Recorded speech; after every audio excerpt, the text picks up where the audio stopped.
Hello, everybody, and welcome back to Powercore 360 Volley Talk. We are so excited to be back doing another one of these Volley Talks. It is always Tuesday at 3 p.m. Mountain Time, and today we have a really interesting topic. So, specifically, it's going to be about sports training versus sports entertainment. So, I think there's a very distinct difference that we're going to talk about today and how other sports are training to get better and what we're seeing with volleyball players that maybe has changed in the last couple of years and maybe some things that volleyball players can still improve. So before we get into everything, I want to go ahead and let Billy introduce yourself for anybody that maybe doesn't know you. Hey, I'm Billy Glisson. I'm a strength coach, exercise physiologist, founder of Powercore 360. Been involved with volleyball, especially power hitting stuff for the last 20, 25 years.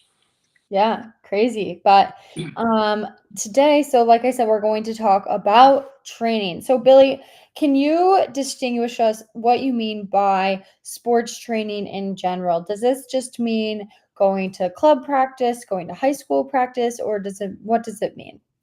Yeah, I think, and once again, we'll talk about volleyball and maybe compare it to some other sports because in the last 20, 25 years, I've trained athletes from a lot of different sports, from swimming, basketball, volleyball, track and field, golf, gosh, you name it, a lot of different sports. And they all train a little differently. And here's the deal: I think volleyball is a little behind the times. You're not going to want to hear that as a volleyball player yourself. So ask me the question again. Now that I've framed it up a little bit, give me a little bit more.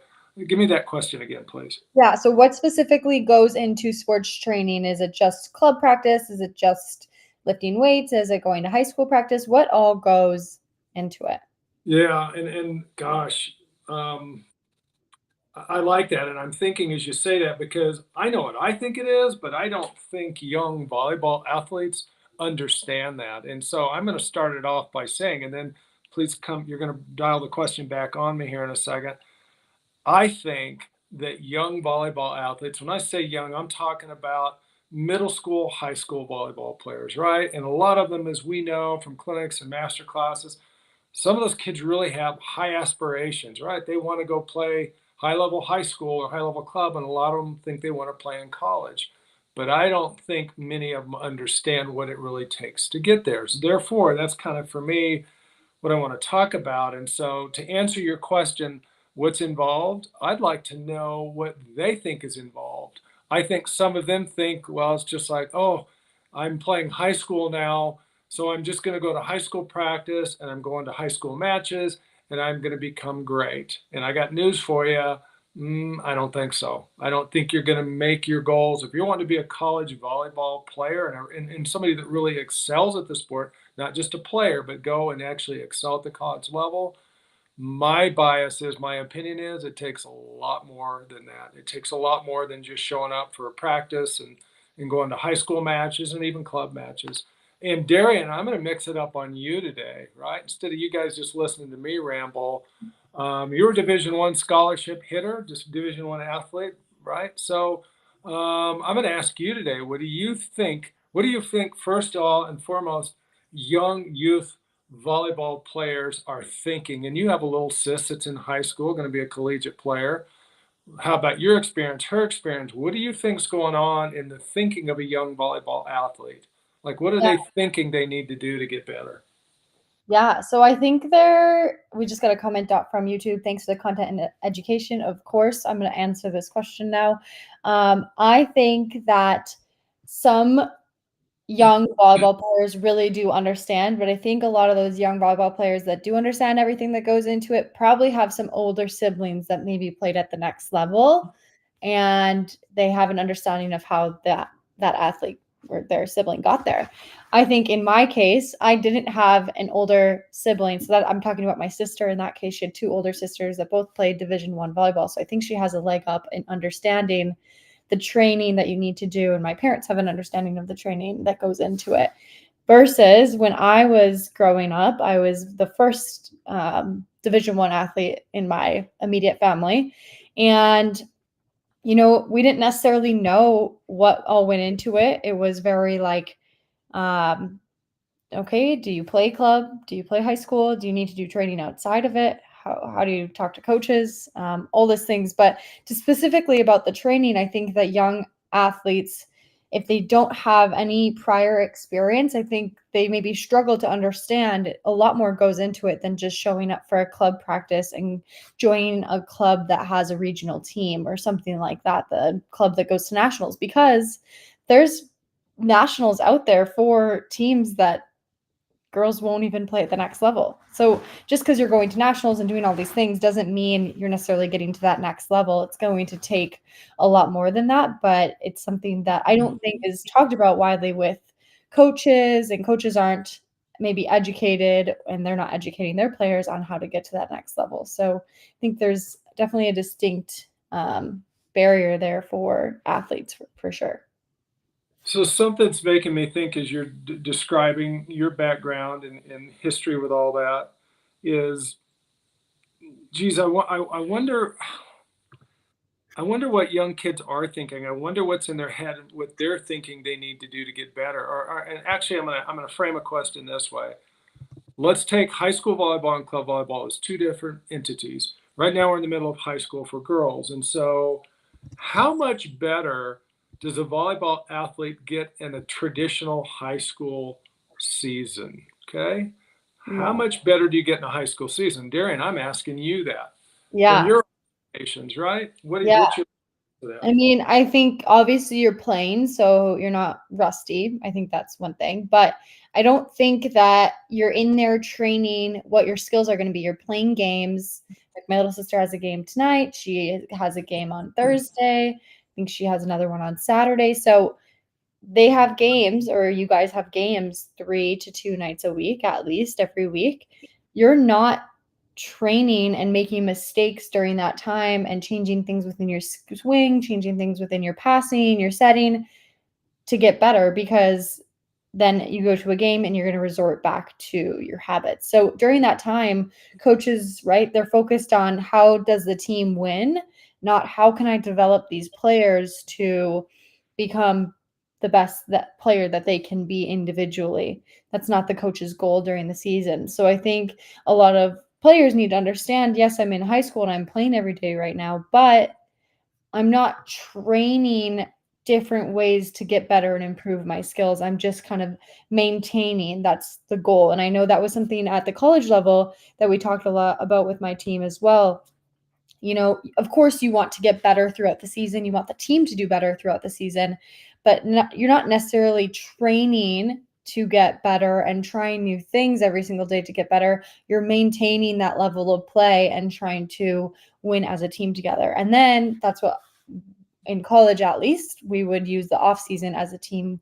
It would be more individualized practices and position practices where you are working on getting better. So I think that's something that um, a lot of athletes don't get exposed to right now, because right now they go to high school, which is a team practice, but then they go straight to club, which is also a team practice. They don't really have like college settings where you're on a team year round and get built in one-on-one with coaches or getting better with your position, stuff like that.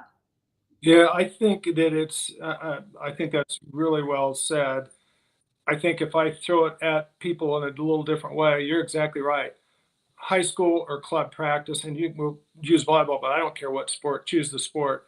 Right now we're talking about volleyball, but it's team practice. And so the coaches are interested in team strategies, plays, how do we win as a team? There's not very much individual development, right? And if there is, it's like maybe the coach saying, hey, do this or do that, and then we've moved on to the team. What do we need to do as a team? There's a $1 billion sports training industry in the US. Why is it $1 billion industry? Because athletes have to go train to get better outside of their team practice. It is team practice, it's not individual development, right? So I think that's what we think is happening when athletes come to our volleyball power hitting clinics, when they go to our master class. Those are for the athletes that understand I got to do more than just show up at high school or club practice if I really want to get better. And it's their choice. But I think that's part of the message I want to impart today is like, look, if you just go do team practice, it's fun. And if that's all your aspirations are for volleyball is to go play and have fun, great. So be it. Wonderful, right? But if you think you're going to go be this high level club player or collegiate player and you're not doing much outside of volleyball practice, my hunch is you're not going to probably reach your goals. You're not going to get better. You respond to that, Darian, please.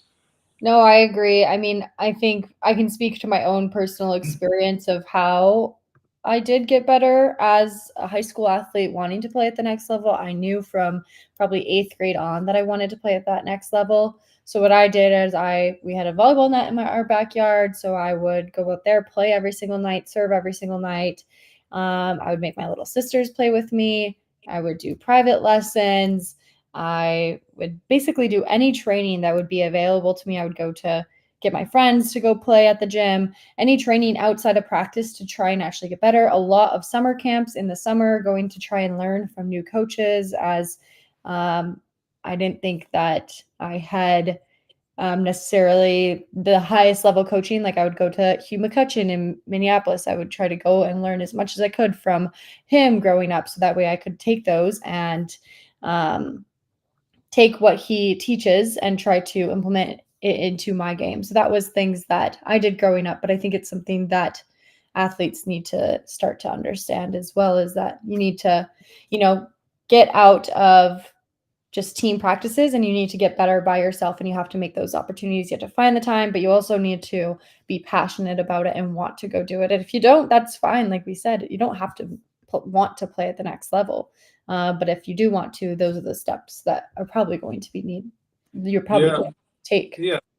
Maybe understand that there's a heck of a commitment and a lot of work that needs to be done outside of the fun stuff of just going and playing, that you've got to go do work. And I think one of the things I want to try to compare with sports here is that if you look at other sports of athletes I've been involved with, let's take baseball or softball, right? Really not a sport, but let's keep it simple right now and compare those two. If you're a baseball player or a softball player, where do you go to improve your hitting? You go to a tunnel, right? A tunnel is nothing more than netting, indoor or outdoor, and you have a machine or someone's pitching to you, you're hitting off a tee, but you are taking rep after rep after rep, and hopefully you're taking rep after rep with some focus in your mind technique-wise, what you're trying to get better at.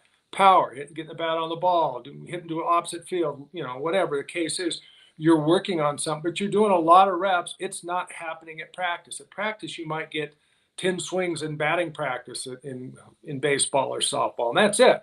And you're moving on to the next drill because, once again, it's team practice. Well, I remember Nick Chironis was the assistant at Florida for 22 years. And about 10 or 15 years ago, Nick worked with me, ran a lot of our clinics across the country. And I said to Nick one day, I had this creative moment in my head, and I said, "Hey, Nick," because I was doing a lot of baseball and softball stuff. I said, "Why don't we create something in volleyball like batting practice? Let's create hitting practice." And Nick laughed at me at the time and said, "Billy, volleyball players, unless there's a structured practice somewhere, they're not going anywhere. That's all they do is they go to practice. They don't train outside of practice, right?"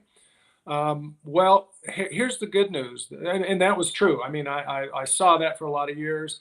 2020, something called COVID hit, and COVID changed globally the way athletes train. Before, there was baseball, softball athletes certainly going to practice, going to the tunnels, working on hitting, pitching, going to the field, going wherever, going to the weight room. But because of COVID, all of a sudden now you saw a lot of athletes in their garages having with tunnels. They're hitting in the garage, they're pitching in the garage, they're lifting in the garage, they got treadmills in the garage, they're doing all the additional training stuff they need to do to get better as a baseball or softball athlete.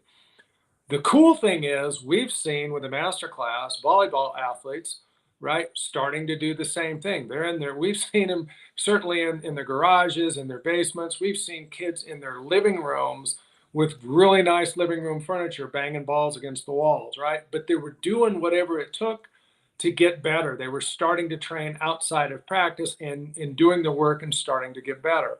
And I think that's one of the messages I want to impart today is like, if you really want to get better, and we're talking about hitters here, but it doesn't matter what position, what skill you're trying to work on in volleyball, there's other work you've got to do outside of club or high school practice if you want to get better.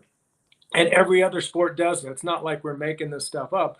Every other sport already does it and has been doing it. And I guess what we're saying now is to the athletes is like, hey, you want to get better? You're going to have to go do other work, right? If you want to get better, skill work, strength work, speed work, movement work, right? Injury prevention work, right? All those things need to happen. And that's really the message for me is to get them to understand that. Because I think sometimes when we go run a clinic or run a master class, sometimes it's deer in the headlights and we ask kids, hey, what are you doing to train outside of practice? And they just kind of look at you like, you can tell they're not doing anything. It's like, well, you say you want to go play in really good, be good in high school, but more importantly, you want to play in college. You better get on it. Every other sport's doing that, and there are a lot of volleyball athletes who are training outside of high school or club practice. And if you think you're just going to go in and take their spot, you're not. You better be doing some work. So, Darian, that's a lot of stuff, but respond to that, please. No, I definitely agree. I think you definitely need to be doing things outside of practice in order to get better.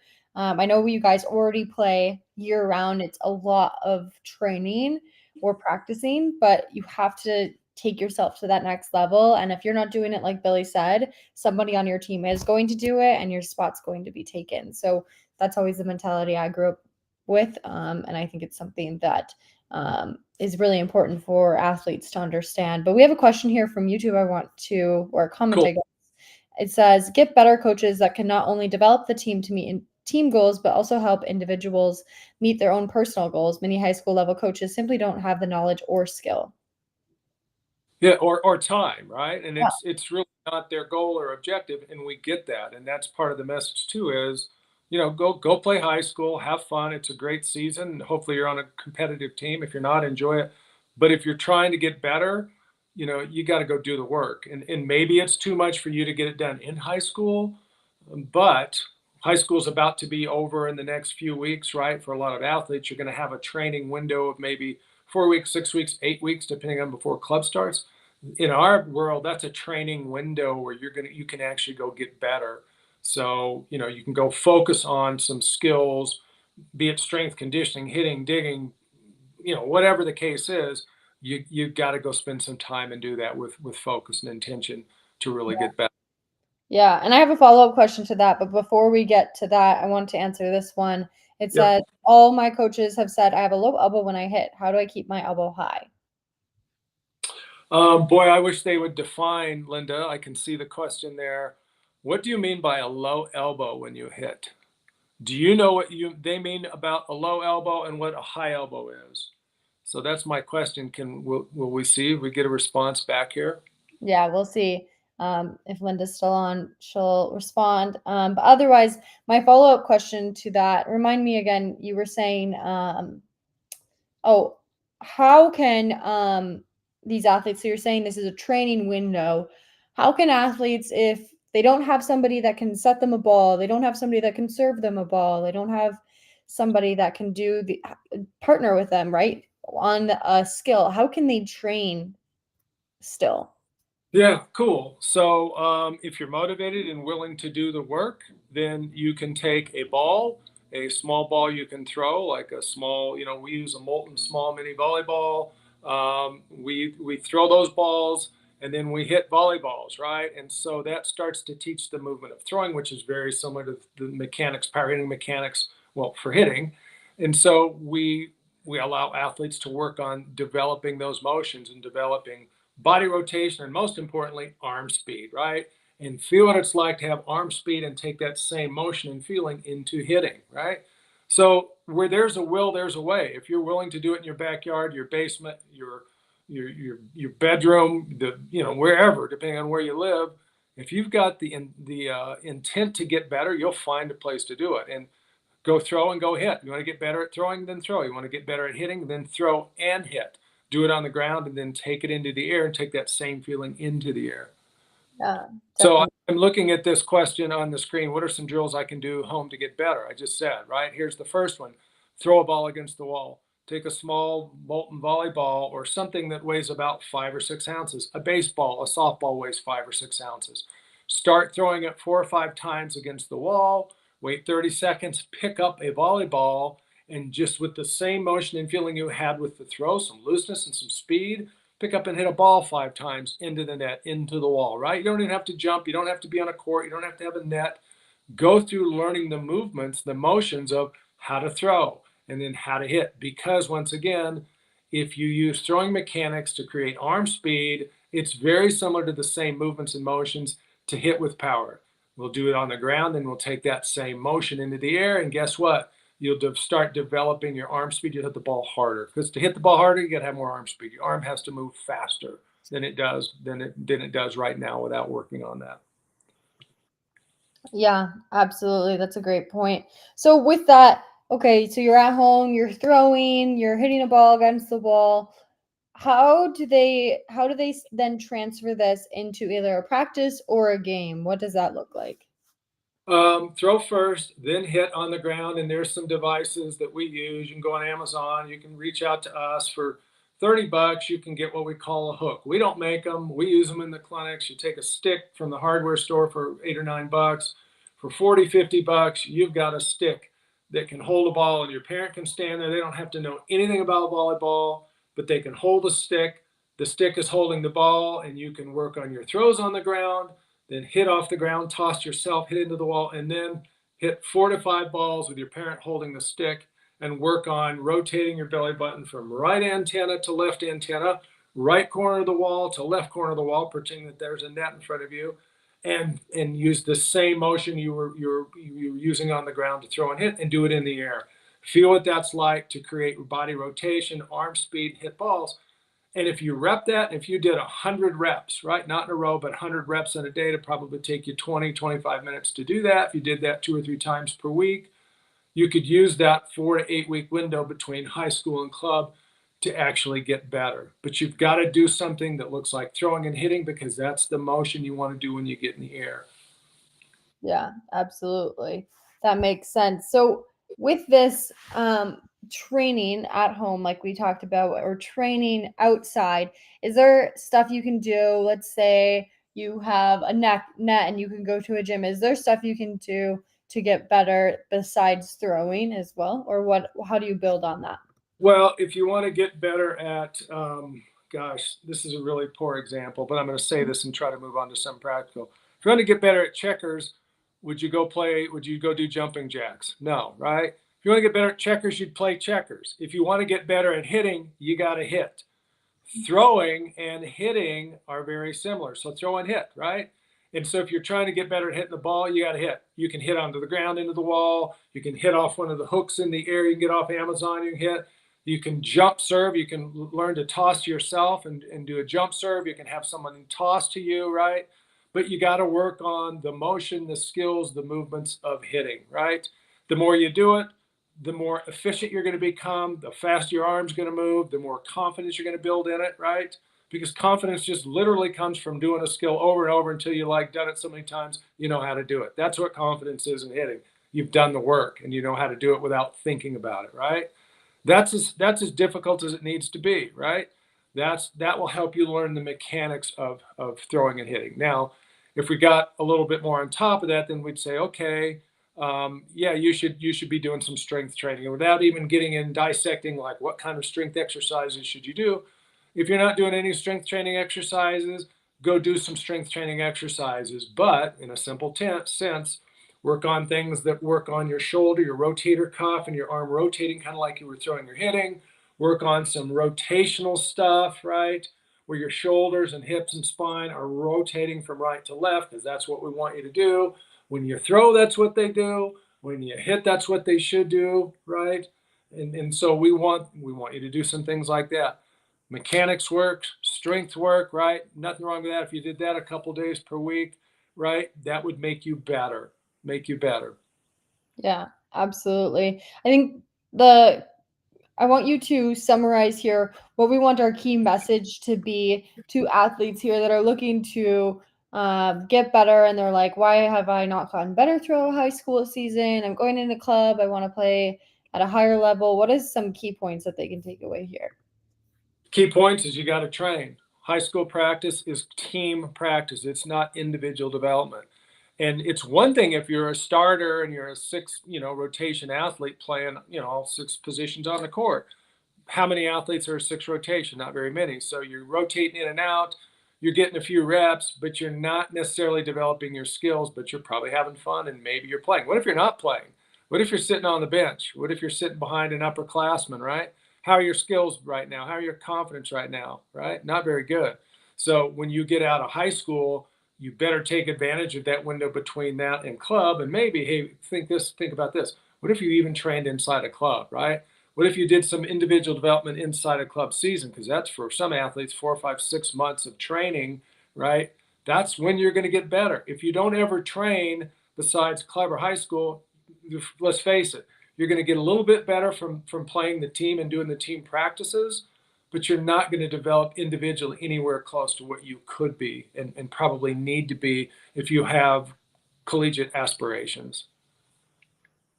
Yeah, definitely. I agree with that. 4 key points. I think another key point that I just want to point out is even if you can't find, if you don't have a space to train, there's still a way that you can do it. You just have to modify and get a little bit creative. So if you don't have a gym, I'm sure you have a wall somewhere in your house or wherever you live that you could throw either any sort of ball against a wall, right? Or throw to a parent or throw to a friend, something like that. Find ways. You got to get a little bit creative in order to get better sometimes. So I think that's something that is really important for a lot of athletes to understand. But we have a question here from YouTube I want to get to. It says, Okay.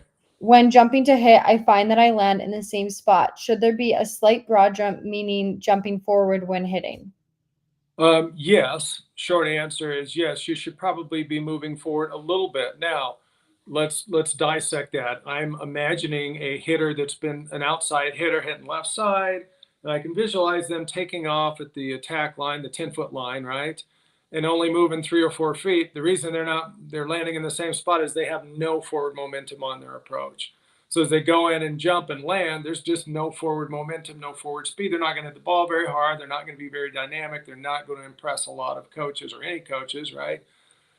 Yes, there should be a little bit of a forward movement, right? Going forwards. Now, we want to be careful that we don't overdo that because sometimes we talk about high jumpers, right? Or long jumpers. Sometimes it looks like an athlete's coming in a hitter, right? Doing an outside, doing an approach, hitting left side, and they come in and they take off and they're almost landing in the net. They take off just inside the 10-foot line and they almost land in the net because they're like long jumping or broad jumping. That's not what we're looking for either, right? You want to be able to go in with speed, hit your foot, right foot, left foot, last 2 steps as a right-handed hitter, go up in the air, take all your forward momentum and speed and energy, go vertical with it, go up in the air, pound the ball, come down and land on 2 feet. And yes, in my opinion, you're probably going to move forward a foot or 2 feet or something like that, but you're not broad jumping, right? Because that's very, unless you're hitting off a slide in the middle or something, you don't want to cover so much distance once you go up in the air. When you go up in the air, you should have the ball in front of you. You're seeing the ball, swing through the ball, pound the ball, land on 2 feet, and things, life should be good, right? Hope that answers it. Yeah, you definitely don't want to be broad jumping too much because you don't want to get anywhere near, landing on somebody else's feet or anything like that. Obviously, the net is in play too. You don't want to hit the net. So, just things to think about whenever you're talking about jumping straight up or jumping broad, like Billy said. So, we have another comment here, such question. It is, do I pitch or throw when I think when we were talking about throwing in the house? Okay. I'm just going to pitch or throw. That's an interesting question. I'm just going to narrow it down quickly and say you're throwing, right?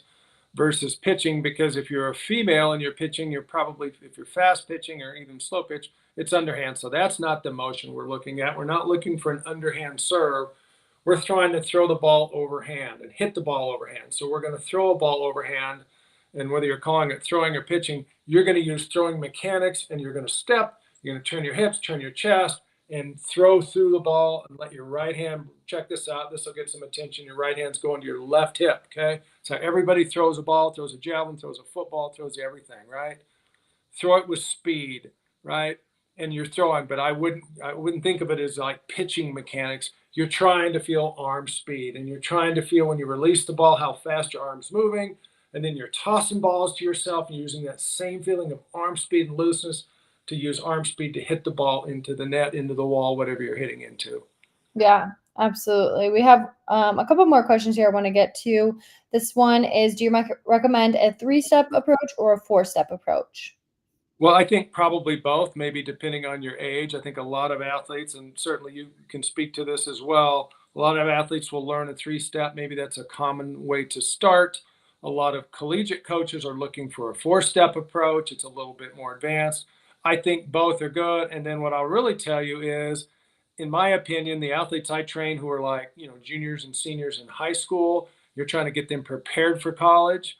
I want them to be able to stand up and just jump up on an out of system ball, to be able to jump up in the air and swing. I don't care if they've taken 1 step, a half a step, or 10 steps. Be athletic enough, trained well enough to where you can go off 1 step, 3 steps, 4 steps, 10 steps, hit in system and out of system balls, and be able to deliver the ball with control, with speed, and try to score points. So I guess with that said, start with 3, go to a 4, but don't get fixed to think all I need to do is a 3-step or 4-step approach. Be dynamic, be a more valuable athlete who can do a variety of different things, not just a 3-step or 4-step. Yeah, and I think you talked about 4-step being the more advanced level, but I think what you're actually talking about too, to your point of you just want to be dynamic and not worry about it and go up and hit the ball. I think that's really the most advanced level, right? Because once you get to college, you have these crazy plays that are super out of system, and sometimes you could be approaching from 25 feet back on a really wacky out of system play. So really you just have to be able to be flexible, find your last 2 steps for your hit, and get up in there and hit the ball in a controlled way. I think that's the most advanced that you can get. Yep. Sure. Yep. We have another question here from Facebook. It's, hello, sometimes the ball passes during the serve, and other times it is not a problem that my daughter has. It may be because the pushing of her arm or her body. Yeah, you give me your interpretation of the question, and then I'll give you mine. Yes, I'm just not sure if we're talking about hitting or if we're talking about passing. So, ball passes. I don't know, you could maybe Yeah, my interpretation is, if we're talking about hitting here, yeah, sometimes the pass, the ball, the set is not in the ideal position, so it's tough. What I'm going to tell you is, an athlete who trains a bunch and trains not in just the perfect set or off the hook, but trains and gets used to having balls that aren't in the perfect position, have to adjust their body. They have to adjust the speed of their body, the rotation of the body, and the arm, and the body in space relative to the ball, to be able to hit the ball and get it over the net and keep it in play. The athletes that I watch who have trained and can do that look really good, and they're real dynamic. And those are the kids that are getting like the, ooh, that was a really good play. Yeah. Guess what? They've trained that. That didn't just happen by accident, right? It didn't happen by osmosis. They didn't wake up that way. Those kids are more than likely doing training outside of practice. So when that ball happens, their bodies just and brains just naturally taking over. They don't have the time to think through like, oh, what do I do? Their body, their brain is just responding because they've already seen that ball hundreds, maybe thousands of times, and they can react to it and hit it. So it's back to training, and it's training outside of practice. And to that point, let's try to give them something they could visualize during it. If I was working with you and you were hitting outside left, and I move you on the 10-foot line and I move you back, and I give you a couple of tosses, you jump in the air, a couple sets, you jump in the air and you hit them. And then I intentionally throw a ball almost at you when you're in the air. So it like just kind of jacks up your timing and motion and positioning relative to the ball in the air.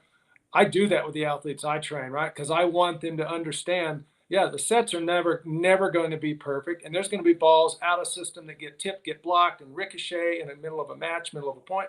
You got to be able to play it and get it over the net, and not just pass it over the net. But, like right now, I'll give the kids from Fossil Ridge and Fort Collins, really good team right now. There's kids on that team, and an out of system ball, they're hitting the ball from the back row. It's an out of ball that's just out of play. Everybody else would pass that ball over or set that ball over, and I see them swinging on those, right? They're not necessarily jumping in the air in a 3-step approach. They're able to just turn and swing and hit and get the ball over the net and score. So, those are things you learn when you train. Yeah, absolutely. I agree. And if we're talking about this, I guess I could talk about it from a passing sense on serve receive too, if we want to touch on that. Um, just because I don't know which way they wanted to go. But for serve receive, if a ball is maybe getting past the athlete's body and they're shanking it off and getting aced, all these things, yeah, it definitely has to do with the positioning of her arms and her body.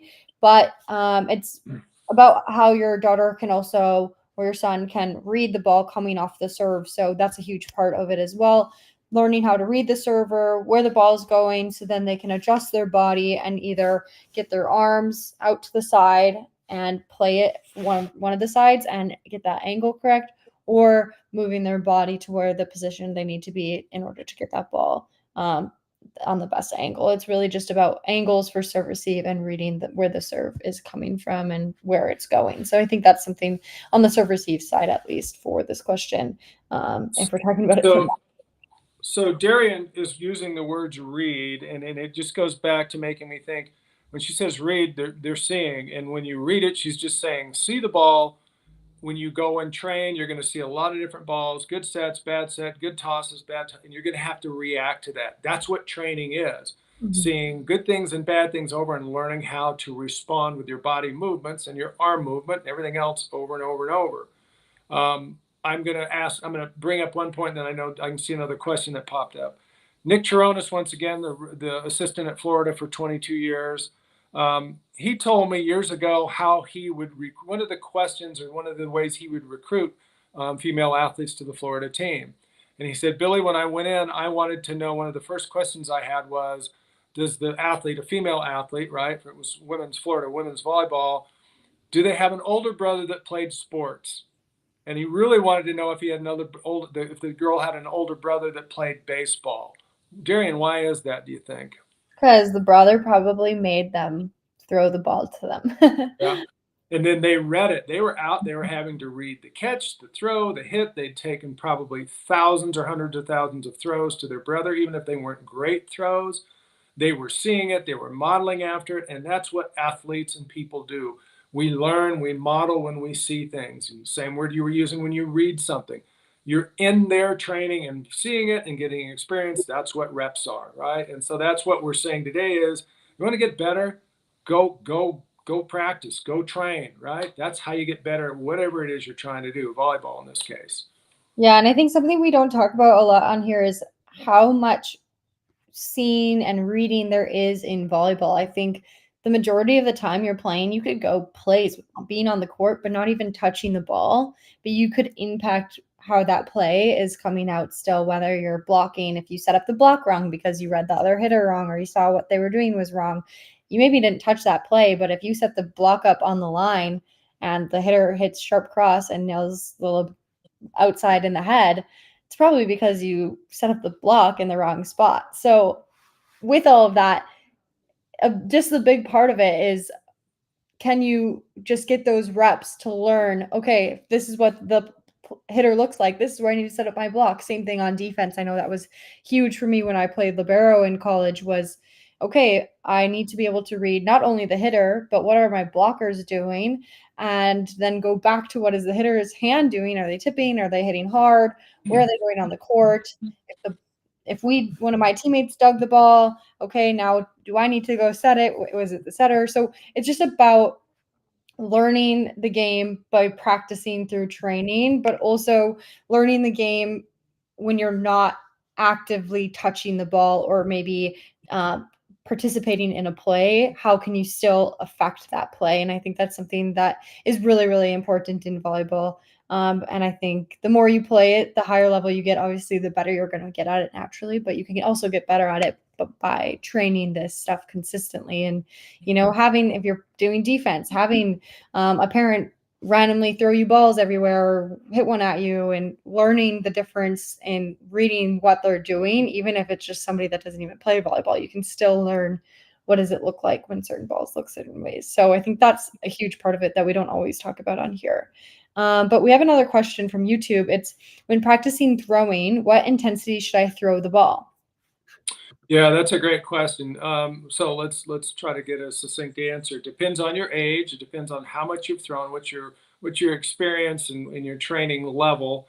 But let's just break it down and keep it simple. If we're working with a 13, 14, or 15-year-old athlete who's trying to throw, and if they've never thrown before, just to get them to go out and throw with any kind of, and let's talk about 0% is your arm's not moving, 100% is you're throwing as hard as you can.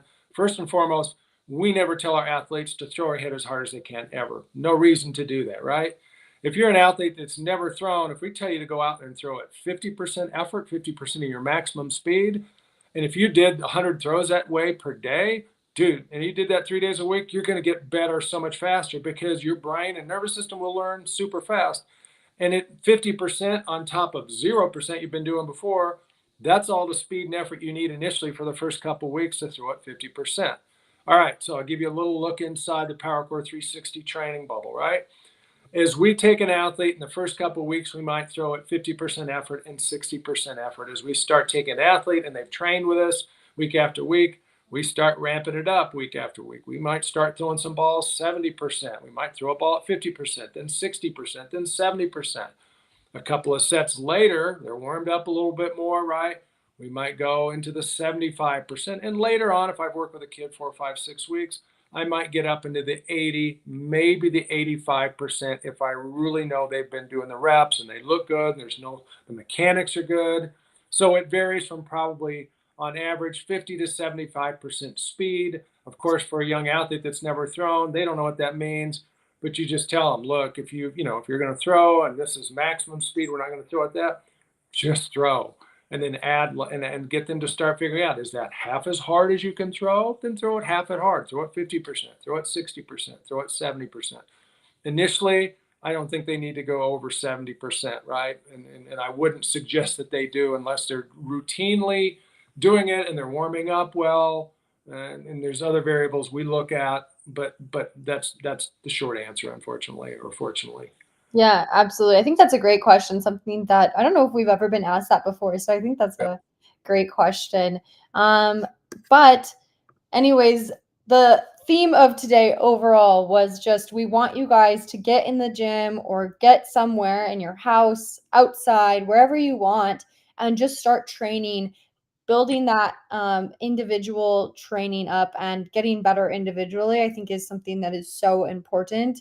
And I know that Powercore 360, that is what we're all about, right? Is training independently and getting better independently outside of practice. That's what the programs are made for. They're not made for during practice. They're made for what are you doing before practice or after practice or at home or on a weekend to get better.